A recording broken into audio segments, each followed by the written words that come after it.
All right, here we are with the fourth commandment, the one all parents love, because it does help shape our children's relationship with us as parents. The fourth commandment, honor your father and your mother. What does this mean? We should fear and love God so that we do not despise or anger our parents and other authorities, but honor them, serve and obey them, love and cherish them. All right. Honor your father and your mother. The old form was honor your father and your mother. It does go on from here, that it may be well with you and you may live long on the earth. And it's pointed out that this is the first commandment that has a special promise to keeping it attached to it, an earthly one. But we've shortened it up, as we often do. We leave some of the editorial aside and focus on the commandment itself. What does this mean? We should fear and love God, right? And once again, we get our first commandment intro. All commandments are connected to the first commandment. And I point this out to you because I want your kids to know that.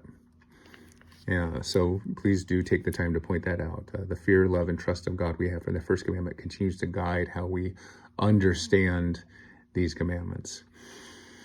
We should fear and love God. Again, so that, and then the but. So we have the split here of negative. You're probably listening to this and thinking, why do we keep going over this? Well, we do because I want you guys to see the pattern. So, negative. So that two actions, we do not, right? What are we not supposed to do? Despise. We just talked about despising in the last commandment, the third commandment, so that we do not hold worthless, right, our parents and other authorities. Also, we do not anger our parents and other authorities. Despise is kind of internal to us, how I think about my parents. Anger is their feelings directed back at me, and I don't want to do anything to cause justifiable anger. I don't want disobedience or anything like that, right? I want to do these positive things down here, and when I don't do them, I should rightfully expect my parents to be angry. And that's what I don't want, right? Can there be irrational anger? Can parents lose their temper? Well, as a parent, I can certainly say yes. But anyway, these two actions here, despise or anger our parents and other authorities. So that's the negative. So we do two things, and we do those two things for the sake of really one category, but specifically parents, and then out of parents, other authorities as well. But what are we supposed to do then? Well, we get 5 things to do, and they go in a pattern of 1, 2, 2, right? But honor them, right? So that's just the commandment itself. Well, how do we honor them? Really, these next 4 items define what honor really means. Well, we honor them by serving and obeying them. And these are the actions we're supposed to do, right? We're supposed to serve and obey our pattern and love and cherish them. And this is more of an action as much as it is attitude.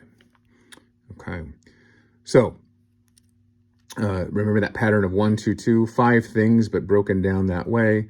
You see how the memory work is broken up into these lines to help you along. And I think again, the commandments aren't going to be too hard for memory work. These patterns really help your kids. We should fear and love God, even if they don't know anything, even if they haven't studied their commandment at all. They should always know that if you ask, what does this mean? And it's about a commandment, they should be able to say, we should fear and love God so that, I don't know, I didn't study the rest, but they should always know that, right? Because that flows, that is connected to all of them, save the first, of course, which is the defining one. We should fear, love, and trust in God above all things. All right. So let's dive into some of these definitions. All right, we have this word honor. It appears twice in our text. And again, this is a tricky one. You honor someone, you bring glory to them, you praise them for what they've done. That's all forms of honor. But biblically, honor is love for someone. It could be something, but really someone with authority. Okay.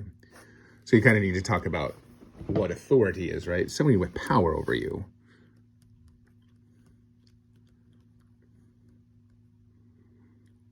Yeah. And so we don't necessarily honor someone who doesn't have power over me, right? I might be respectful and nice to the president of another country, but I am meant to honor the president of the United States. And that's regardless of whether I agree with their politics or not. They have some authority over me. Police officers, they have a tough job and they can be wrong many a time, but they should be honored because they have a special authority. And on it goes. And so this is a special shape of love. And we'll see that. We have love down here later. We're going to talk about how love is really an action word. It's not just a feeling word, it's an action word. But so how do we honor people, right? That's going to be the big question, and we're going to define it down here. All right, so the first object of our love is parents. So parents, father and mother. I mean, I think we understand that. But I want you, for this special occasion, right? This isn't normally how you define it. If you just were defining it, you'd say, my mom and dad. Those are what parents are, right? But from the biblical standpoint, parents are the root of all authority. Now, that's kind of a really big thing to say, but it is important.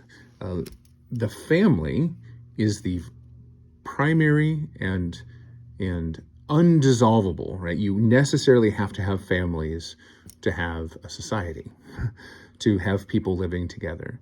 You have to have parents and children. And as those families grow, they grow into things like clans, but those are just family units. They're just big extended family units. And then you get to something like the United States, where we're a bunch of families living together, and we have much more than families ruling us. But every authority that you see has been given their authority by the family saying, I can't do it alone. I need some help, and we're going to ask certain people to help with the things that we need to be done. And this is very consistent in Scripture.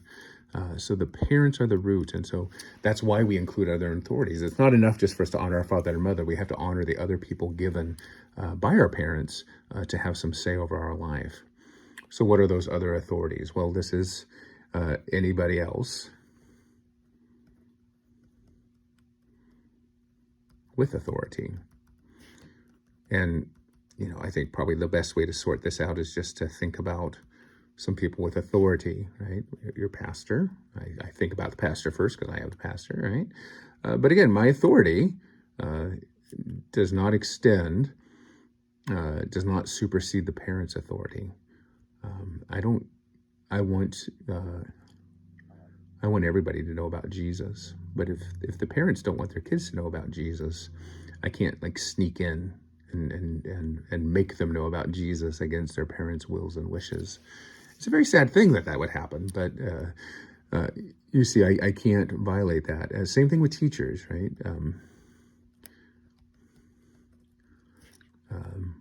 Police, we mentioned the police.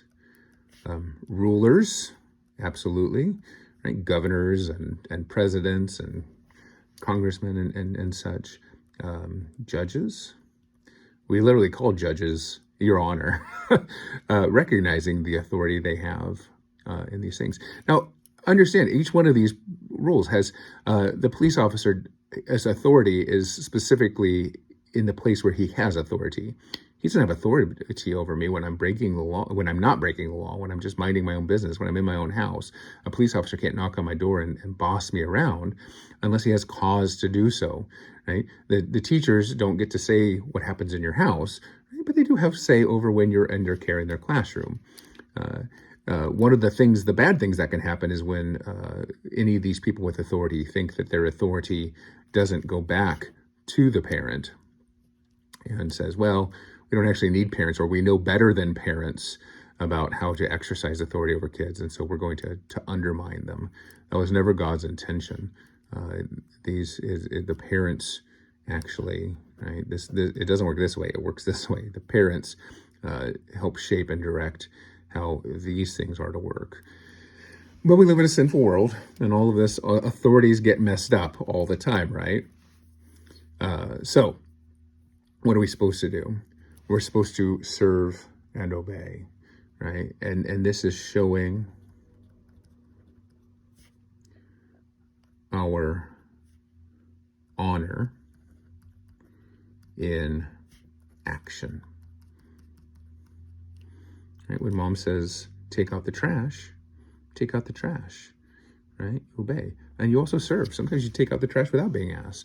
Sometimes you're like, what's a nice thing I can do for these people that I honor, that I have this love for, and they have some say over my life? What can I do to be a blessing to them? So we are called to act, right? Okay. And I put those together because I think they're very close ideas. I didn't think it would be useful to divide them out. I really probably could have put love and cherish together, but cherish is such an interesting word. I wanted to spend a little extra time with it too. Again, these are more attitudes, but they're attitudes that drive us into action, right? Why do I serve my parents? I do it out of love, and I do it because I cherish them.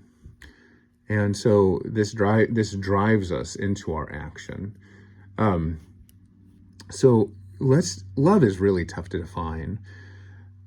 It's a really squishy word, but what we are going to say is that it's not solely an emotional word. I think it starts emotionally. So we're going to call it affection. Affection just means kind of a closeness in your heart, right? In fact, affection literally means able to change my emotions, right? I love a person when they come into the room. I feel something. My emotions change for the better when they appear. Affection that gives us to others. It's a very strange definition, I know, but I think it is the best we can do.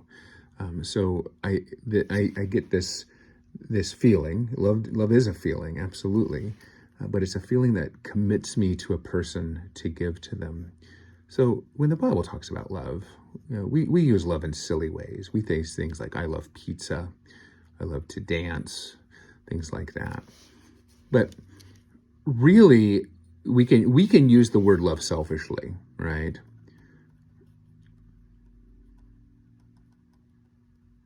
Is, what it does for me. And the Bible says, that's not really love, right? That's something else. Certainly, I enjoy pizza. I like pizza for what it does for me, right? Tastes good. It's pleasurable to eat. But maybe we should reserve this word love for something a little bit better. So maybe instead of what it does for me, love really, biblically, is what it drives me to do for others, you see. Love is going to be selfless like that. So affection that gives us to others, and it gives us to others specifically with those in authority, and the idea of honoring by serving and obeying. And so cherish. Well, you remember in the third commandment, I defined cherish as remember.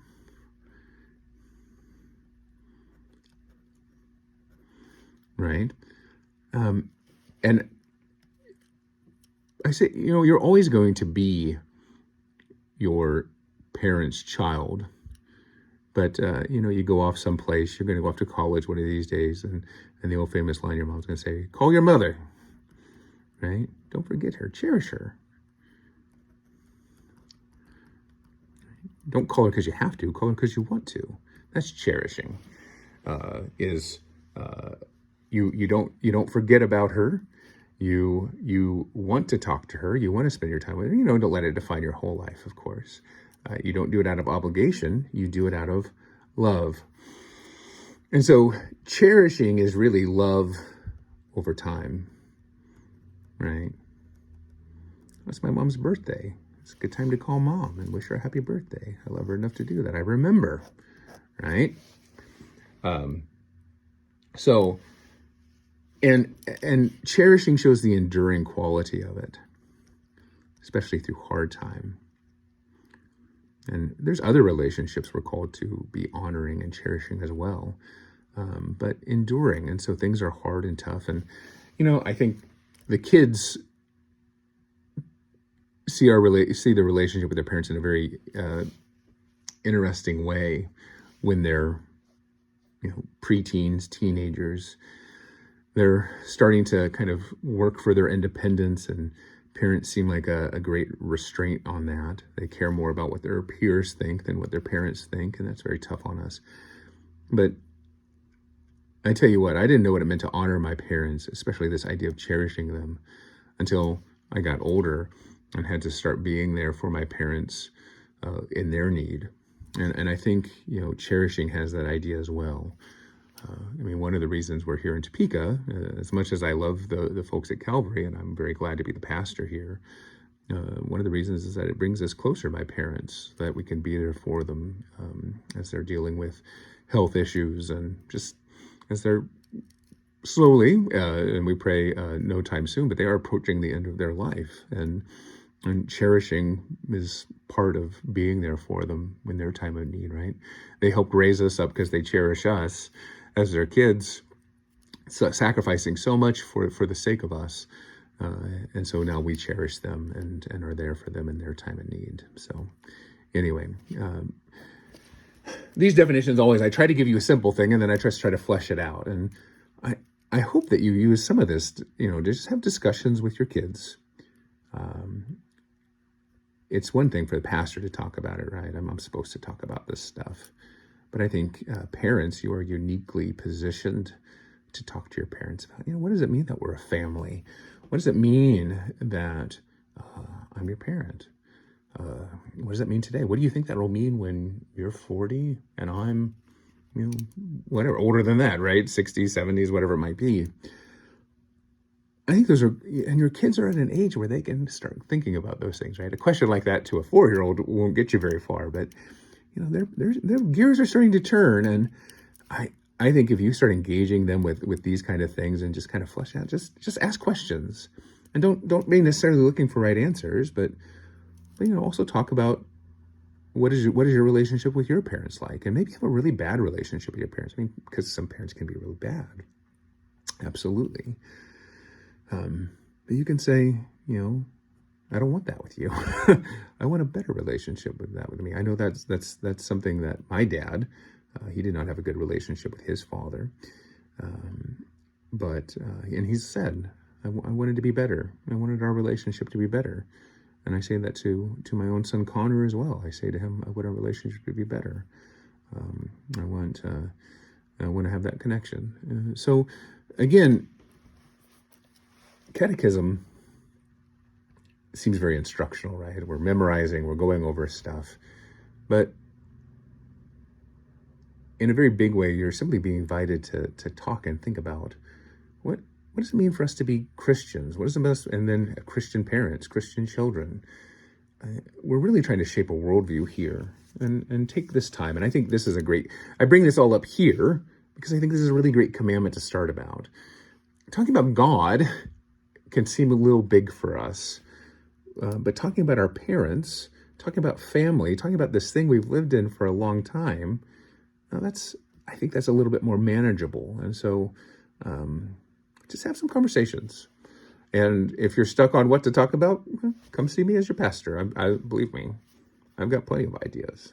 So, all right. Well, I hope this was a great help to you. God's blessings to you on your memory work, and God's blessings on your week.